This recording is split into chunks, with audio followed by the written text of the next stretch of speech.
Hello viewers, welcome to my YouTube channel quick English in Bengali. তো আজকের এই ভিডিওতে আমি তোমাদের সাথে শেয়ার করব তোমরা যারা 2024 সালে ক্লাস 12-এ পড়ছো, অর্থাৎ যারা 2025 সালে উচ্চ মাধ্যমিক পরীক্ষার্থীরা আমার চ্যানেলে রয়েছে তাদের জন্য স্ট্রং রুটস থেকে ডাফ এন্ড ডাটের কোশ্চেন বাঞ্চে ট্রান্সফরমেশন অফ সেন্টেন্সেস। তো এর আগে ভিডিওতে ট্রান্সফরমেশন অফ সেন্টেন্সেসের 3টে পার্ট অলরেডি আমি তোমাদের সাথে শেয়ার করেছি। যদি তোমরা আগে ভিডিওগুলো না থেকে থাকো, এই ভিডিও ডেসক্রিপশন বক্সে প্লেলিস্টের লিঙ্ক পেয়ে যাবে, অবশ্যই ওটা কিন্তু চেক করে নিও। আর যারা এখনও অবধি ক্লাস 12-এর এমসিকিউ, এসএকিউ এবং ব্রড কোশ্চেন এবং গ্রামারের পিডিএফ সংগ্রহ করনি, অবশ্যই করে কিন্তু সংগ্রহ করে নিও। ইতিমধ্যে কিন্তু অনেকেই পিডিএফ নিয়ে নিয়েছে, আশা করি তোমরা সেগুলো পড়াও শুরু করে দিয়েছো। আর তোমাদের যদি কোনো ডাউট থাকে তাহলে সেটা কিন্তু তোমরা হোয়াটসঅ্যাপে আমাকে জিজ্ঞাসা করে নিতে পারো, কোন জায়গাটা বুঝতে পারছো না বা কোন জায়গাটা ডাউট রয়েছে। যারা যারা পরীক্ষায় ভালো রেজাল্ট করতে চাও অবশ্যই করে কিন্তু পিডিএফটা নিয়ে নিও। তো দেখো প্রথমটা কি রয়েছে, এখানে বলেছে change the following sentences into simple sentence. তো কি করতে হবে, নিচের যে সেন্টেন্সগুলো রয়েছে বা বাক্যগুলো রয়েছে সেগুলোকে সিম্পল সেন্টেন্স বানাতে হবে।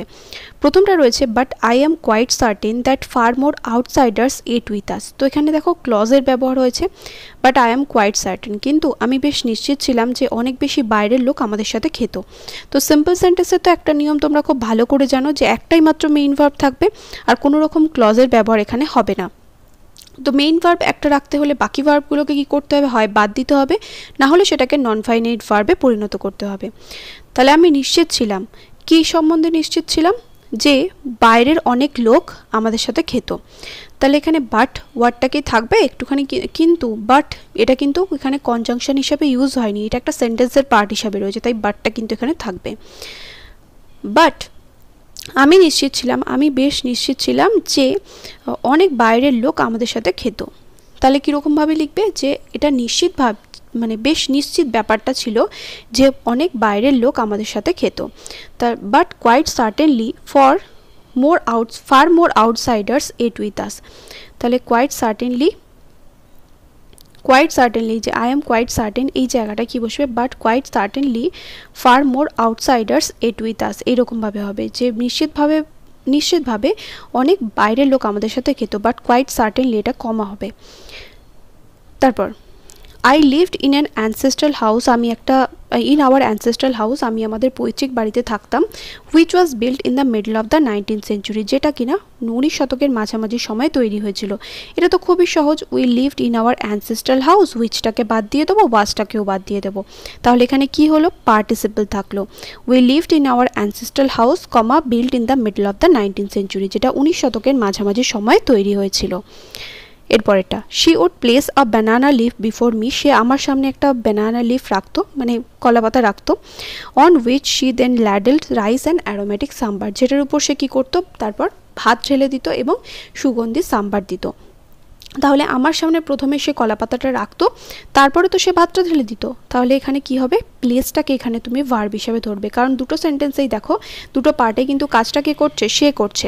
তাহলে প্লেসিং, প্রথমে কি হবে, প্লেসিং, কি লিখবে, placing a banana leaf before me, তাহলে কি লিখবে, placing a banana leaf before me comma she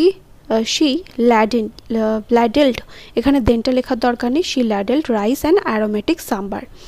ঠিক আছে, তারপরটা তাহলে এখানে পার্টিসিপেলের ব্যবহার হলো, there was a very old mosque in our locality where my father would take me for evening prayers, আমাদের এলাকায় একটা পুরনো মসজিদ ছিল যেখানে আমার বাবা আমাকে প্রার্থনার জন্য নিয়ে যেত। তাহলে আমার বাবা আমাকে কোথায় প্রার্থনার জন্য নিয়ে যেত, পুরনো মসজিদে। এখানে দেখো দুটো ভার্ব রয়েছে, একটা ভার্ব হচ্ছে এখানে দেয়ার ওয়াজ আ ভেরি ওল্ড মস্ক, এখানে ওয়াজ রয়েছে, আর এখানে উড টেক। তাহলে এখানে দুটো ভার্ব তো আমি রাখতে পারবো না, যে কোনো একটা ভার্বকে রাখতে হবে। তাহলে my father would take me for evening prayers, এই তারপরে কি লিখবে, টু লিখে কি লিখবে, to a very old mosque in our locality. তাহলে হয়ে গেল সিম্পল সেন্টেন্স। তারপর এটা when I was old enough to ask questions, যখন আমার যথেষ্ট বয়স হলো প্রশ্ন করার মতো, I asked my father about the relevance of prayer, আমি আমার বাবাকে প্রার্থনার তাৎপর্য সম্বন্ধে জিজ্ঞাসা করলাম। তাহলে যথেষ্ট বয়স হয় প্রশ্ন করার মতো, আমি আমার বাবাকে প্রার্থনার তাৎপর্য সম্বন্ধে জিজ্ঞাসা করলাম।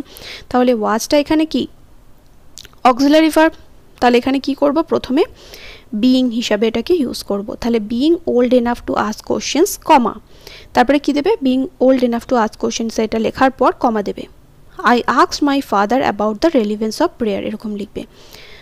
তারপর এর পার্টিসিপেল হয়ে গেল, father always smiled and asked them to thank Allah the merciful. বাবা সবসময় হাসতেন এবং দয়ালু আল্লাহকে ধন্যবাদ জানাতে বলতেন। তাহলে বাবা সবসময় হেসে দয়ালু আল্লাহকে ধন্যবাদ জানাতে বলতেন।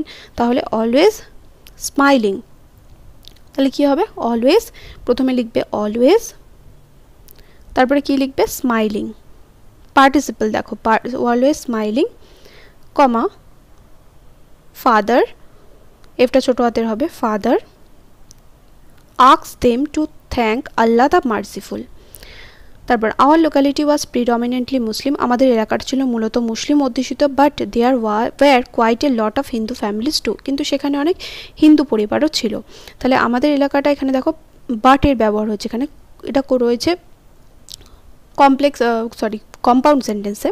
তাহলে আমাদের এলাকাটা মুসলিম ছিল, তাহলে ইনস্পাইট অফ, এখানে ইনস্পাইট অফ বা ডেসপাইট বিং যে কোনো একটা ইউজ করতে পারো। তাহলে in spite of being a predominantly Muslim locality, comma there were quite a lot of Hindu families in our locality, এরকম ভাবে লিখবে।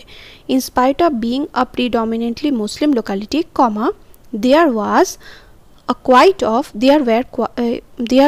quite a lot of Hindu families in our locality, এরকম ভাবে লিখবে। in spite of, তারপরে কি লিখবে? being, in spite of being। তারপরটা when you pray you transcend your body and become a part of the cosmos, যখন তুমি প্রার্থনা করো তখন তুমি তোমার শরীরের ঊর্ধ্বে উঠে যাও এবং এই মহাজাগতিক শক্তির একটা অংশ হয়ে ওঠো। তাহলে প্রার্থনা করে, তাহলে আফটার প্রেইং বা অন প্রেইং, প্রার্থনা করে, জিরান্ডের ব্যবহার হচ্ছে এখানে দেখো, প্রিপোজিশনাল ফ্রেজ। তাহলে কি লিখবে? অন প্রেইং, প্রার্থনা করে, comma you transcend your body and become part of the cosmos, তুমি এই মহাজাগতিক শক্তির অংশ হয়ে ওঠো। তারপর why don't you say this to the people who come to you for help and advice, যে সমস্ত লোকেরা তোমার সাহায্য এবং উপদেশের জন্য আসে তাদেরকে তুমি কেন এই কথাগুলো বলো না? তাহলে তোমার উচিত তাদেরকে এই কথাটা বলা। তাহলে why don't you say this to people come to you, comma দিয়ে লিখবে come to you for help and advice, এরকমভাবে হুটাকে তাহলে বাদ দেবে। কি করবে? হুটাকে বাদ দেবে, তাহলে কমা দিয়ে লিখবে come to you for help and advice, এখানেও কিন্তু পার্টিসিপেলের ব্যবহার হলো। তারপর দেখো এখানে দেখো he put his hands on my shoulders and look straight into my eyes, সে আমার কাঁধের উপর হাত রাখতো এবং সোজা আমার চোখের দিকে তাকালো। তাহলে আমার কাঁধের উপর হাত রেখে সে সোজা আমার চোখের দিকে তাকালো, তাহলে কি লিখবে? Putting his hands on my shoulders, putting his hands on my shoulders, comma he looked, এখানে সাবজেক্টে কি রয়েছে?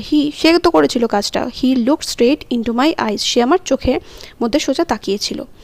তাহলে putting his hands on my shoulders, আমার কাঁধের উপর হাত রেখে, কমা এখানে সাবজেক্টটাকে he look straight into my eyes, সে সোজা আমার চোখের দিকে তাকালো।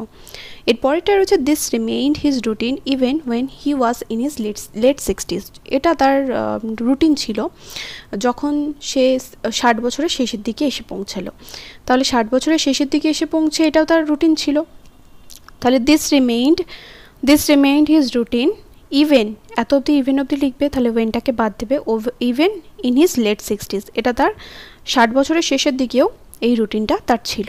তাহলে this remained his routine even in his late 60s। তাহলে আশা করি বোঝাতে পারলাম এত দূর অবধি। স্ট্রং রুটসের কিন্তু ট্রান্সফরমেশন অফ সেন্টেন্সেস এখানেই শেষ হলো। যারা এখন অবধি পিডিএফ সংগ্রহ করনি অবশ্যই করে কিন্তু সংগ্রহ করে নিও।